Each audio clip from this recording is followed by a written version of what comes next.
It's my pleasure to welcome you to the Clark Howard Show, where our mission is to serve you and empower you so you make better financial decisions in your life. For years, I've talked about delivery drones, driverless cars, robots. Well, this stuff is for real now. And later, the rules on inheriting a traditional IRA have changed to be really, really ugly. I need to explain them in short form, because if I explain too much, you'll just fall asleep.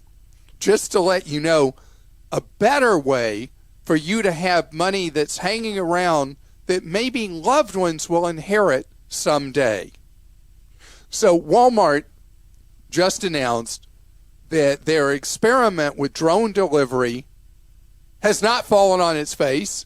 It's been, so far, a tremendous success. So their delivery by drone is called Drone Up. And the whole idea is to do deliveries where they can be done in a hurry, things that are up to 10 pounds. And it's now going to be offered in 6 states: Arizona, Arkansas, Florida, Texas, Utah, and Virginia. And they're now in a position to deliver. This is a tiny fraction, obviously, of their deliveries, but the goal is in these 6 states to deliver 1 million packages a year this way as they continue to ramp up the express delivery. And so the design of it is, you know how they'll have employees running around a Walmart store collecting items for people to do grocery pickup or delivery? Well, same kind of idea. Somebody will go around, they'll take it to the drone launch site, the items, and then the drone will deliver within a 2-hour period, because Walmart is in a position where they have stores within, is it 10 miles of 90% of the population of the country? Some number like that. So they look at this as not an Amazon killer, but gives them quite a step up on delivery. And there are things they will be able to deliver between 8 a.m. and 8 p.m. in 30 minutes or less. Like Domino's Pizza used to say, right? Think about pizza. Think about how pizza chains can't find delivery drivers now. Think about it if a drone is delivering pizza to you. And that sounds weird, right? But have you seen the video that we posted on social media when I was in Phoenix with my son last month? And there were all these delivery robots going on the sidewalk.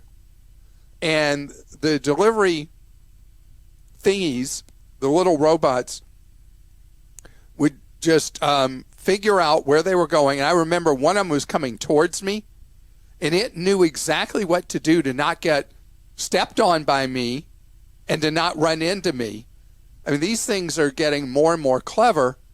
And in that case, they just zip down the sidewalk and deliver to the addresses. I didn't see how one of those actually can deal with red lights or not. But anyway, I digress. On the Walmart thing, they're going to be able, with the level they're going to next, it's only going to reach 4 million households. So that's like, is that 3% of households in the U.S.? Something like that.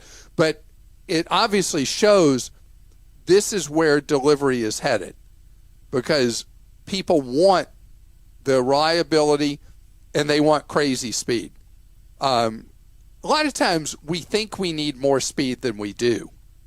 But let's take an example. I'm going to go to a weird one. How often does somebody on a road trip or flying somewhere forget their phone charger? How often, you ask? All the time, right?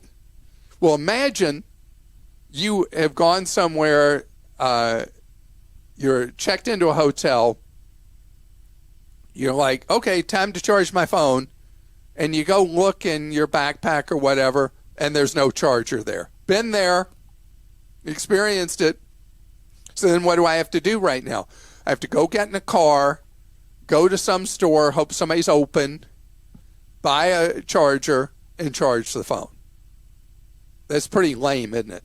So we are moving towards an era where something like that is like the perfect size item that you'll be able to just have it droned to you and dropped off.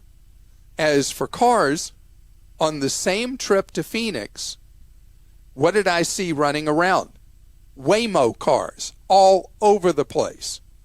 And people in the Phoenix metro area have a love-hate relationship with Waymo cars. Waymo is a subsidiary of Google, and it is a driverless automobile that has all this crazy stuff around it, radar and stuff, that can drive all around a significant part of the metro area and pick you up and deliver you to where you're going. And why do people have a hate relationship with it? Because I said love-hate. People hate it because they follow all traffic laws. So if the speed limit's 30 miles an hour and everybody around you is driving 45, the Waymo is going no faster than 30, whatever the speed limit is posted. And so people don't like that. But there are multiple cities that different companies doing autonomous shuttles and vehicles. Think of Uber or Lyft without a driver. This stuff is happening. It's not science fiction. San Francisco, I think there are 2 different companies doing it. And General Motors has an operation called Cruise that they are part owner of along with a bunch of other people. And there's this constant debate among the financial industry. Is the real value of General Motors what part of Cruise they own for autonomous vehicles and shuttles in the future, or is it actually making vehicles? And the marketplace will decide over time. But the point is, the technology, whether you're comfortable with it or not, all this is part of our future, clearly. And I think it will be pretty exciting at your household, where there's a big emphasis, Christa, on convenience of items coming to your house, that it will first be kind of novel when the drone delivers something to your house. Then it'll become absolutely routine. The drone's late. It was supposed to be here 3 minutes ago. It reminds me of when Wi-Fi was first offered on airplanes, and it was like just a stunner that you could use Wi-Fi on an airplane. And now it's the Wi-Fi on the airplane. I won't use the language that people use about Wi-Fi on airplanes. Let's just say the Wi-Fi on airplanes is very unreliable. We're going to keep it family show content. It is getting better. But we do go from this thing where we are stricken by the novelty of something, or we don't like this new thing, and then we get to where we must have that thing all the time. It's so true. What's an example of that? Would you say that something that like was really novel to you, and then, man, it's like, I got to have it? I mean, definitely, like, the food delivery thing is crazy. The internet, I remember when we were first, cell phones, but I remember the dial-up internet and how long that would take and how exciting it was just because it was so new. And now, I mean, if your internet slows down at all, my whole house goes into a panic. If the internet goes out, it's like alarms are going off in my house. It's crazy. Well, I haven't mentioned it. We sold a car yesterday, and I kind of knew what it would be worth from looking online on the web, various sites. And then I went to various dealers to get prices, and I was traveling around with the title because I had the title and both keys. And finally I got a price that's like, okay, I got to take this. And we were, my son went with me, and we were way far from home. And so he said, Grant said, "You're leaving the car here?" I said, "Yeah. Haven't you ever heard of Uber and Lyft?" And so sure enough, we got whatever junk there was out of the car. The dealership was nice enough to give us one of their trash bags. Oh my gosh. Because we had not cleaned out the trunk. I was like so embarrassed. There was all kinds of stuff in the trunk. So we're standing outside this dealership with a black plastic bag waiting for our Uber ride to come and get us. Oh my gosh. Never a dull moment in the Howard household. That's for sure. Yeah, but I mean, I love it. I got all this money because, as we've talked about in the past, even though the value of used cars has started to soften some, it's still like nothing we've ever seen with the value of these vehicles having gone crazy. I was like, do we really, really need this vehicle? And I'm like, So we kind of had a family discussion and we sold off this vehicle, and suddenly I had to figure out how to get home. I love it. All right, well, let's... And the point of that was I was able to take my phone out, look and see what Lyft was, see what Uber was, request a ride. Think about all the things that would not exist if it weren't for these things. And someday that Uber or Lyft or a vehicle like that will be robotic, will not have a driver. Mm-hmm. It's true. I know you were trying to move me along there. Sorry, Christa. No. I just want to make sure we get to some questions. This one is, you better just take a deep breath for this one from Scott Clark. Clark, I hear you talk a lot about low-cost investments, but have never heard you associate a number with this phrase. I invest with a national firm, and I gave you the name, and I pay 1.5% in expenses. Is this high or low cost? So, Scott, that is extremely high cost. I mean, that is extremely, extremely high cost. And the price level that's my threshold is a third of what you're paying, is 0.5 should be pretty much all in what you're paying for your investments, management fees. And so you can now do investing. I mean, you can actually go all the way to zero with the Fidelity Zero funds. But if you're looking at any of the discounters, you're likely going to have an overall expense level of 1/10% to 0.15 or 15/100%. 15 one. I said that right. 15/100 of an expense. So 1.5, you're paying at least 10 times what would be kind of mainstream now if you're with a discounter. The idea with the company you're with, they're an old school kind of investment company. You have commission, it's a high commission kind of environment, and you're paying for someone who may or may not be required to do what's in your best interests. A word that's bandied about a lot on our podcast and others, fiduciary. They're likely not a fiduciary, but even if they are, they're the most expensive fiduciary you could have out there, really, at 1.5%.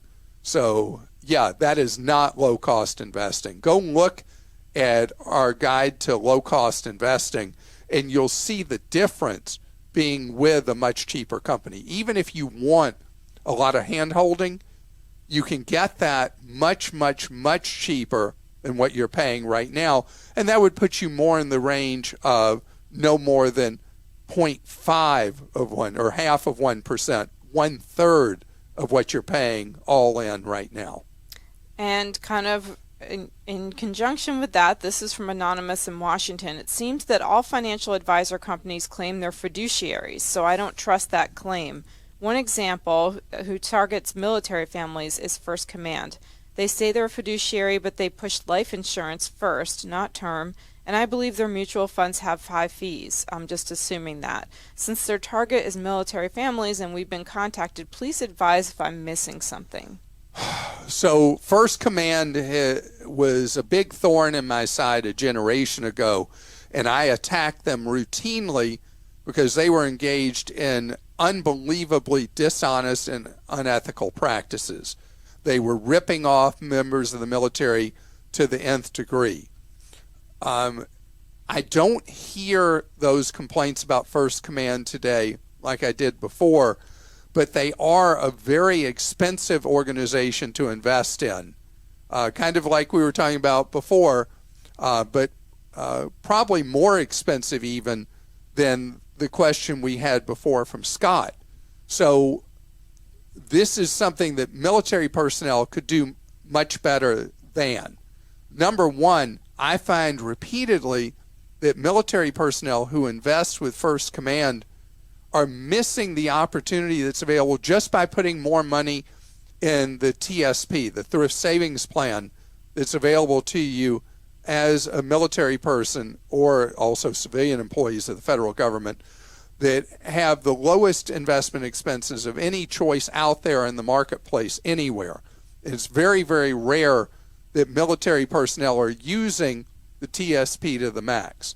The other thing is that there are very, very few circumstances where buying the whole life type insurance products that First Command loves to sell are most appropriate. Very rarely would they be, and generally you have to be making huge money, which military personnel would not be, generally in the range of family income of $400,000 a year or more, for it to start to make sense to even look at buying whole life type insurance products. So I want to create a distinction here. First Command before was clearly a rogue company. Today, I can't put them in that category.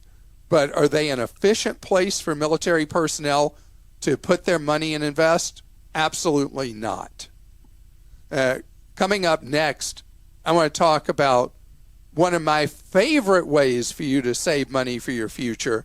That's in your own IRA. But there's a distinction with a difference that's so important for you, your future, and in this case, your family's future. I've referred to myself for years as the man from Roth. There was a guy named Senator Roth from Delaware who came up with the idea of the Roth IRA. And the Roth IRA is ingenious and in most cases is vastly superior to a traditional IRA because IRAs have such tight caps on how much you can contribute each year. And remember, with a traditional IRA, it's basically a before tax contribution. The Roth is an after, it's not basically, it's true, is an after tax contribution. So effectively, you're saving much, much more putting into a Roth up to the max you can do each year, depending on your age, either $6,000 or $7,000. And the advantage down the road is that the Roth money is yours tax and penalty free. The traditional IRA, everything in it is taxed when you need the money to live on in retirement. So in a traditional, you actually have much less money than meets the eye because you got to pay all that tax. But now there's another tax issue, and it's one that keeps burning people. And it's the new rules when you inherit an IRA. So you inherit a Roth IRA, life's wonderful. You inherit a traditional IRA, on the other hand, the IRS has this straitjacket of rules that if you don't follow it exactly, they are going to destroy your wallet. And if you follow it correctly, what happens is when you inherit that, regardless of your age, you got to blow through that money in 10 years and lose all the tax advantage in 10 years. So a traditional IRA is a hideous asset for you to design for somebody to inherit. A Roth IRA, on the other hand, is a phenomenally great asset for you to inherit or for you to leave for your next generation to inherit. Now, with a spouse, these rules don't apply. A spouse in either case has spousal advantages, but often it will not be a spouse who's still around at that point, and so it does go to a next generation. Now, there are things you can do, and that is if I'm talking well past prior history where you have done a traditional IRA through the years, there's a procedure where you can gradually migrate money from a traditional IRA to a Roth, and you have to pay the tax on the money you move each year based on your current income. And ultimately, you get that money out of the traditional into the Roth, and then it gives you maximum flexibility in retirement.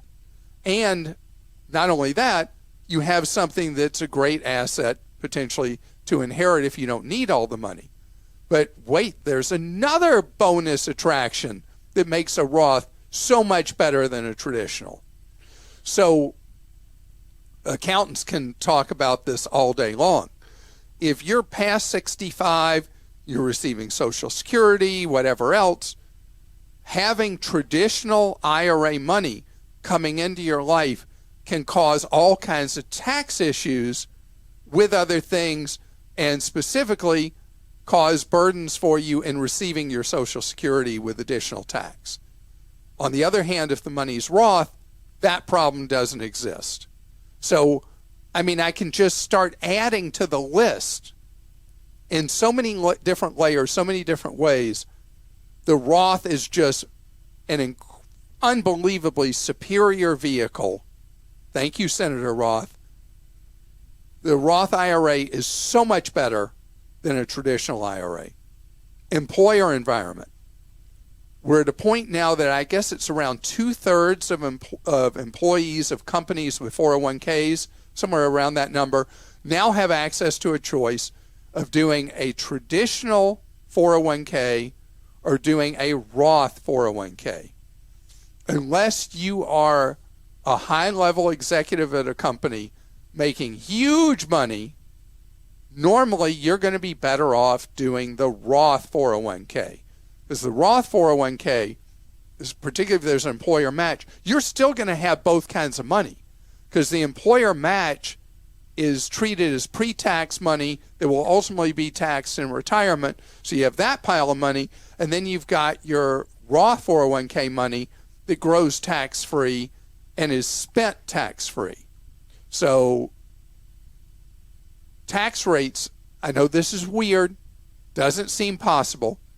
Tax rates, in addition, are lower than they've been historically the case. And I don't know if you're aware, but we have incredible debts as a country with a massive built-up federal deficit that we have built up over the years. And we got to pay for that. And how do you pay for that?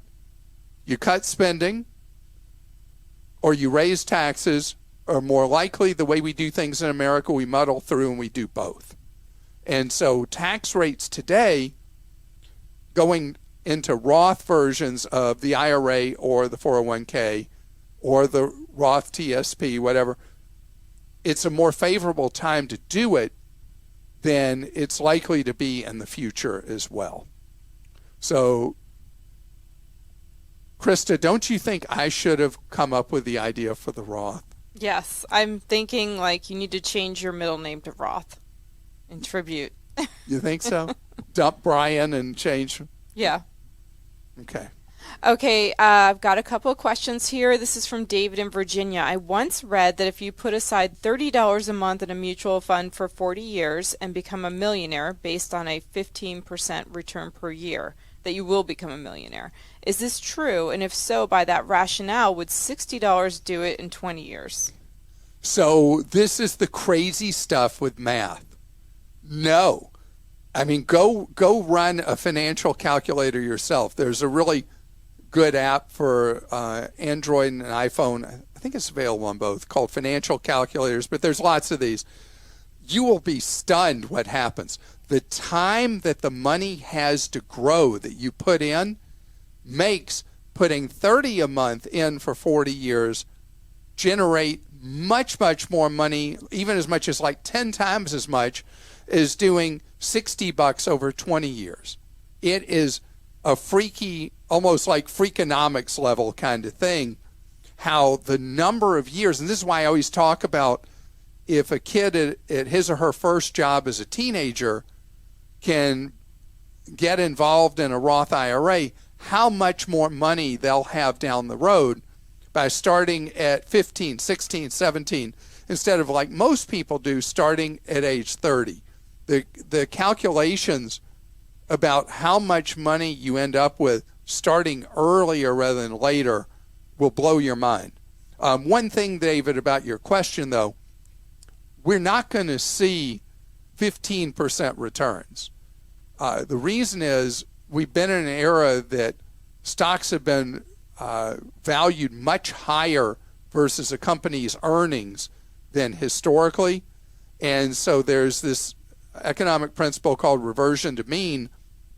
And as you look forward, potentially for several decades ahead, the returns will be less than a theoretical 15%. It's much more likely that as you look decades forward, we're going to have returns somewhere around 8.5%, somewhere in there over a long run. So that's a good number to use if you're trying to use one of those retirement calculators, you think? Instead of, because so often the retirement calculators get you to put in 10%. Right. And I think that putting 8 in, the numbers aren't going to look nearly as exciting because they're going to mean you got to save more money over your working lifetime. But I think it's better to err on the side of putting too much money away than too little. I mean, who wakes up one day and says, I can't believe this. I've just got way too much money for my future. I can quit working so much younger. This is terrible. Said no one. Exactly. Okay, we've got another one here from James in Florida. My employer's long-term disability insurance plan covers 60% of my income for up to 60 months in the event of a disability. Should I also purchase an individual supplemental long-term disability insurance policy outside of my employer that covers the remaining 40% of my income up to age 67? I wouldn't do that, James. First of all, you're really risk averse here. I like 70% as the disability number instead of 60. 70 will get you to where you're pretty much okay. If you're fully disabled, you're not going to have the commuting costs. You're not going to have the other expenses involved with going to work or doing work. So 70% is considered to be a really good safe harbor for long-term disability insurance. 60, not quite there, but most common what employers do offer is the 60, not 70. I think it's worth checking at your next open enrollment, though, if your employer allows you to buy up maybe that additional 10% to 70% coverage instead of 60. 100%, I've never heard of anybody buying disability that would cover 100% of what you get from a paycheck. And even though the chances of you being disabled are 3 times during your working lifetime the chance that you would pass away during your key working years, I think you're good with what you've got. And think about the difference between having for as long as you're fully disabled, well, in your case it's a 5-year policy, but knowing that for 5 years you're not going to have intense money pressures where most people don't have the wonderful privilege of having an employer-provided disability insurance policy. And so they're staring down the barrel of having no money at all. Also, Social Security has disability coverage. It is harder to qualify for than most private plans offered by employers, but there's that available as well. And I want to thank you so much for listening to our podcast today. I want you to know that we work around the clock to bring you the best information for you to make good decisions for your wallet at Clark.com. New content posting every single day. And if you want to fatten that wallet, you need to check out Clark.com. And one last thought for you. To my immediate right is a woman that has been my privilege to know since 1997, who started our first, I guess you'd call it, web presence in 1997. We've been at this for now 25 years on the web serving you.